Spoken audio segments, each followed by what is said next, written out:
بسم اللہ الرحمن الرحیم۔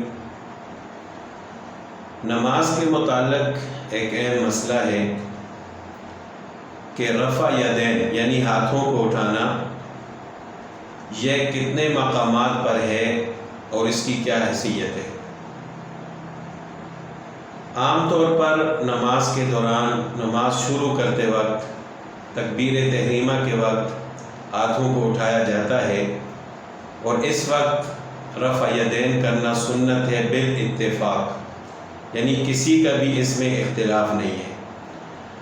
اور سجدے میں جاتے وقت اور سجدے سے اٹھتے وقت رفع یدین کرنا بالاتفاق منسوخ ہے، یعنی کوئی بھی اس کا قائل نہیں ہے۔ باقی رہی بات کہ رکوع میں جاتے وقت اور اٹھتے وقت رفع یدین کرنا یہ نہیں، تو یہ ایک مختلف فی مسئلہ ہے جس میں اختلاف ہے، اور یہ اختلاف صحابہ کرام کے زمانے سے چلتا آ رہا ہے۔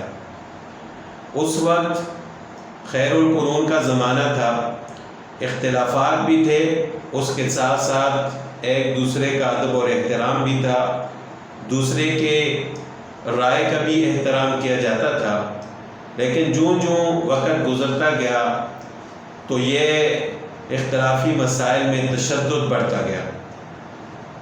آج کے زمانے میں اس مسئلے کو ایک کفر اور ایمان کا مسئلہ بنایا گیا ہے، اور خاص کر وہ لوگ جو رفع یدین کرتے ہیں وہ ان لوگوں کو برا بھلا کہتے ہیں جو رفع یدین نہیں کرتے، خاص کر ان لوگوں کے پاس جا کر یہ ان کو شکوک و شبہات میں ڈالتے ہیں اور ان کے ایمان کو متردد کرنے کی کوشش کرتے ہیں کہ جو عام طور پر دین کا علم نہیں رکھتے، یعنی سکول و کالج کے جو اسٹوڈنٹس ہیں خاص طور پر، تو وہ ان کے پاس جا کر کہتے ہیں کہ دیکھیں آپ نماز پڑھ رہے ہیں، غلط پڑھ رہے ہیں، رفع یدین نہ کرنے کی کوئی دلیل ہی نہیں ہے، اس کا کوئی ثبوت ہی نہیں ہے، آپ نے تو جتنی نمازیں پڑھی ہیں وہ ضائع ہو گئی ہیں۔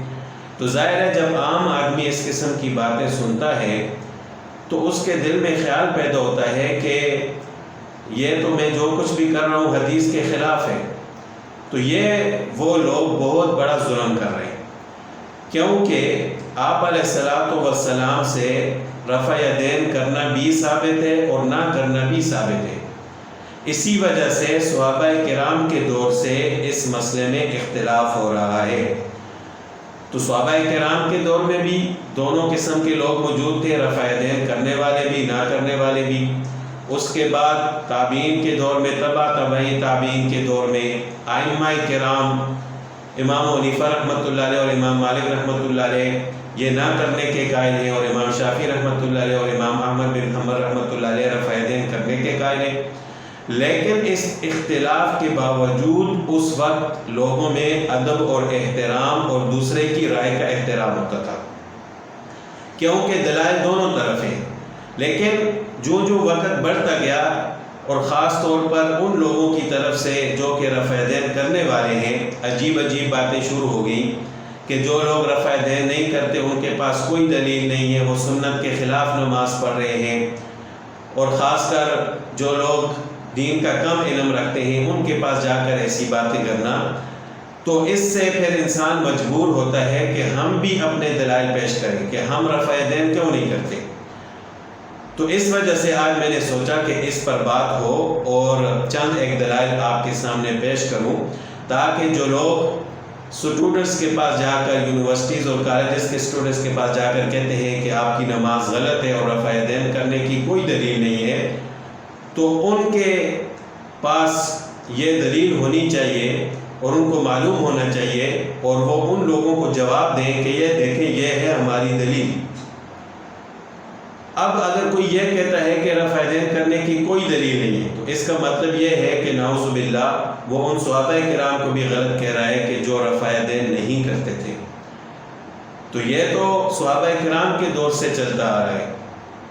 اور دوسری بات یہ ہے کہ انہوں نے ایک رٹا لگایا ہوتا ہے، یعنی انہوں نے پہلے سے ہی تیاری کی ہوتی ہے۔ وہ اسٹوڈنٹس کے پاس جا کر کہتے ہیں دیکھو یہ حدیث ہے، یہ حدیث نمبر ہے، آپ جا کر خود کتاب میں دیکھیں۔ تو جہاں پر رفع دین کرنے کی احادیث ہیں تو نہ کرنے کی بھی ہیں، ان کو وہ بھی تو دکھائیں۔ محدثین نے حدیث کی کتابوں میں جہاں پر رفع دین کرنے کے دلائل اور احادیث لکھی ہیں وہاں پر نہ کرنے کی بھی لکھی ہیں۔ انہوں نے دونوں قسم کی حدیث کیوں لکھی ہیں؟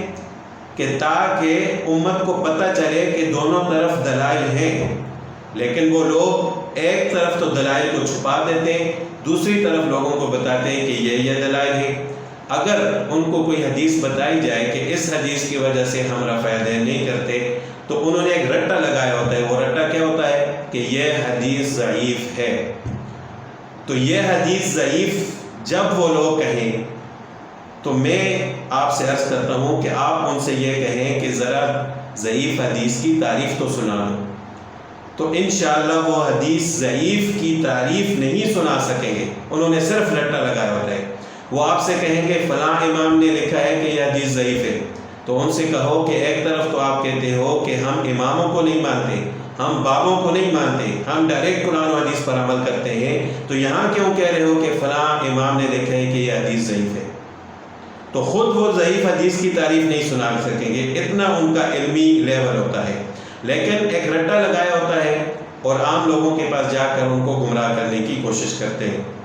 تو بہرحال ہمارا موقف یہ ہے، سب سے پہلے میں یہ بات کرتا ہوں کہ ہمارا موقف یہ ہے کہ چاہے کوئی رفع دین کرے نہ کرے، دونوں صورتوں میں نماز درست ہے۔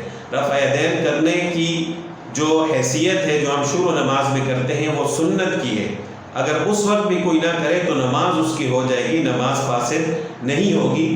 ہم کیوں نہیں کرتے؟ اس کی وجہ یہ ہے کہ آپ علیہ الصلوۃ والسلام کی احادیث اگر دونوں طرف ہوں تو ان احادیث کو ترجیح دی جاتی ہے جو قرآن کے زیادہ قریب ہوں اور رسول اللہ صلی اللہ علیہ وسلم کی آخری زندگی کی ہوں اور صحابہ کرام کا عمل بھی ان پر ہو، تو ان احادیث کو ترجیح دی جاتی ہے۔ اسی وجہ سے ہم ان احادیث کو ترجیح دیتے ہیں کہ جن میں رفع دین نہ کرنے کا ذکر ہے، کیونکہ وہ قرآن کی بھی زیادہ قریب ہیں، صحابہ کرام کا بھی ان پر عمل ہے، تو اس وجہ سے ہم ان کو ترجیح دیتے ہیں اور رفع دین نہیں کرتے۔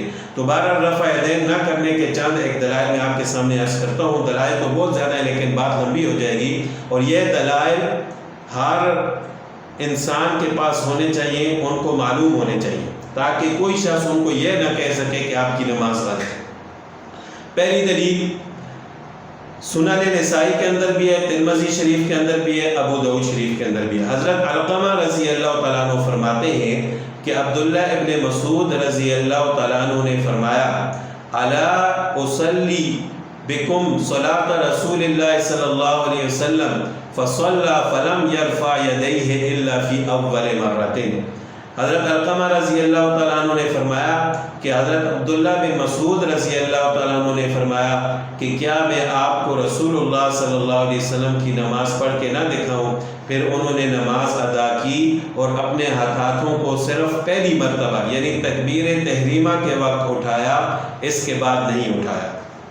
یہ ترمذی شریف کے اندر جلد نمبر 1 صفحہ نمبر 85 اور باب ہے باب رفع الیدین عند الرکوع۔ صفحہ نمبر آگے پیچھے بھی ہو سکتا ہے، کیونکہ جو کمپنی جو ہے کتاب کو چھاپتی ہے تو اس میں ہر کمپنی کا الگ صفحہ ہوتا ہے، تو صفحہ نمبر اس میں کوئی حیثیت نہیں رکھتا۔ جب باب بتا دیا جاتا ہے کہ یہ حدیث اس باب کے اندر ہے تو وہ آسانی سے مل جاتی ہے۔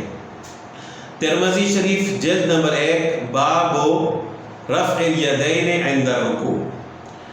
سنن نسائی کے اندر جلد نمبر 1 باب الرخصۃ فی ترک الرفع۔ سنن نسائی جلد نمبر 1 باب الرخصۃ فی ترک الرفع۔ سنن ابی داؤد کے اندر جلد نمبر 1 باب من لم یذکر الرفع عند الرکوع۔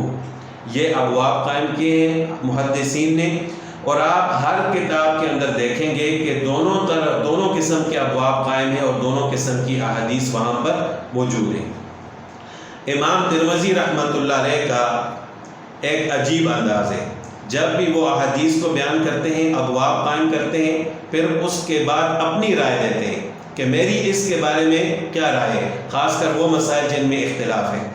تو امام ترمذی رحمۃ اللہ علیہ نے جلد نمبر 1 ترمذی شریف جلد نمبر 1 میں باب رفع الیدین عند الرکوع میں دونوں قسم کی احادیث کو نقل کرنے کے بعد فرمایا کہ رفع یدین کرنا یہ بعض اہل علم کے نزدیک ہے، رفع یدین کرنا یہ بعض اہل علم کے نزدیک ہے، اور رفع یدین نہ کرنا یہ اکثر اہل علم کے نزدیک ہے، جن میں سے رسول اللہ صلی اللہ علیہ وسلم کے صحابہ کرام رضی اللہ تعالیٰ عنہم اجمعین بھی ہے۔ تو امام ترمذی پر بھی فتویٰ لگائیں کہ ان کی نماز بھی پھر غلط ہے، تو یہ لوگ ظلم کر رہے ہیں اور جہالت کی انتہا ہے۔ دوسری دلیل رفع یدین نہ کرنے کی وہ ہے حضرت براء ابن عازب رضی اللہ تعالیٰ عنہ کی روایت کردہ حدیث ہے کہ رسول اللہ صلی اللہ علیہ وسلم نے کہ جب بھی رسول اللہ صلی اللہ علیہ وسلم اذا افتتح الصلاۃ نماز کو شروع فرماتے رفع یدیہ الی قریب من اذنیہ تو کانوں کے قریب تک ہاتھوں کو اٹھاتے، ثم لا یعود پھر اس کے بعد نہیں اٹھاتے۔ یہ سنن ابو داؤد کے اندر ہے، جلد نمبر 1 اور باب رفع الیدین عند الرکوع، باب من لم یذکر الرفع عند الرکوع، یہ وہاں پر دوسری دلیل مذکور ہے۔ اس کے علاوہ بھی کئی احادیث اور دلائل ہیں، لیکن اگر وہ سمجھنا چاہیں تو یہ دلائل بھی ان کے لیے کافی ہیں۔ اللہ تعالیٰ ان کو بھی ہدایت عطا فرمائے اور یہ دلائل ہماری بھی ہدایت کا سبب بنے۔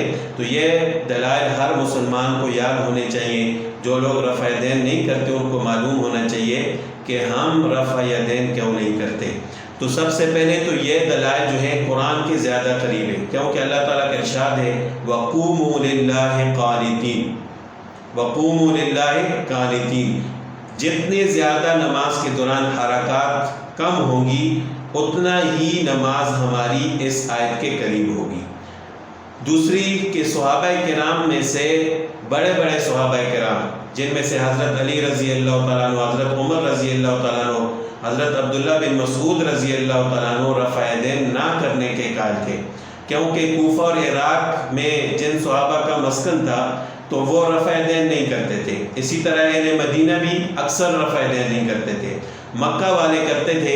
عبداللہ بن زبیر رضی اللہ تعالیٰ عنہ رفع یدین کے قائل تھے، اس وجہ سے مکہ میں جب وہ گورنر تھے تو ان کی وجہ سے وہاں پر رفع یدین کرنا زیادہ عام تھا۔ اسی وجہ سے امام شافعی رحمۃ اللہ علیہ بھی اس کے قائل تھے۔